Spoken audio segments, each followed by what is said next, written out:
আকাশপথে দেবের হেলিকপ্টারে ধোঁয়া, দ্রুত মালদা এয়ারপোর্টে নামালো দেবের হেলিকপ্টার। মালদা রতুয়া থেকে কলকাতা ফেরার সময় অভিনেতা দেবের হেলিকপ্টারে ধোঁয়া দেখতে পাওয়ার সঙ্গে সঙ্গেই পাইলট তড়িঘড়ি করে হেলিকপ্টারে অবতরণ করতে মালদা এয়ারপোর্টে নামে। এরপর অভিনেতা দেব গাড়িতে চেপেই সড়ক পথে রওনা দিলেন কলকাতার উদ্দেশ্যে। যদিও কি কারণে হেলিকপ্টারে ধোঁয়া দেখা দিয়েছে সেই ব্যাপারে এখনো কিছু জানা যায়নি।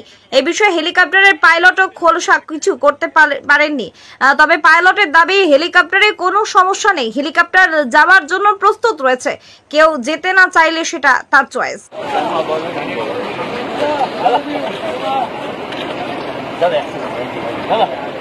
प्रॉब्लम क्या हुआ था सर? अभी हम स्टार्ट कर रहे हैं, आप खुद देख लीजिए एयरक्राफ्ट सर्विसेबल है। कौन था सर, क्या हुआ था, कहाँ जा रहे थे सर?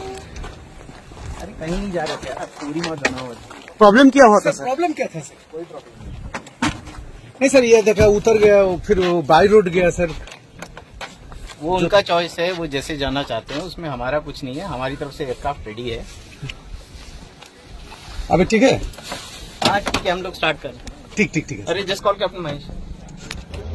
আজকে আমাদের দেববাবুর প্রোগ্রাম ছিল আমাদের রতুয়া বিধানসভা কেন্দ্রে। তিনি 12টার সময় সেখানে প্রোগ্রাম শুরু করেছিলেন। প্রোগ্রাম শুরু করে সেখান থেকে তিনি আবার যাচ্ছিলেন নারায়ণপুর মুর্শিদাবাদে।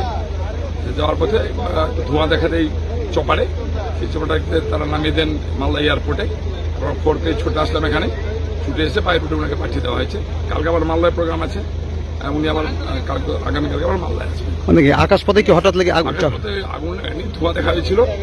পাইলট ঠিক বুঝতে না পারে এখানে ল্যান্ড করেছেন। পাইলট এখন বলছেন ঠিক আছে, কিন্তু উনি বলছেন আমি তার যাবো না, বাই রোডে ওনাকে পাঠানো। কারণ ওখানে প্রচুর মানুষ আমাদের বারবার করে ফোন করছে যে 10 ঘন্টা বসতে হয়, বসবানোর জন্য ওনাকে আসতে বলুন, তাই আমরা এখান থেকে পাঠিয়ে দিই।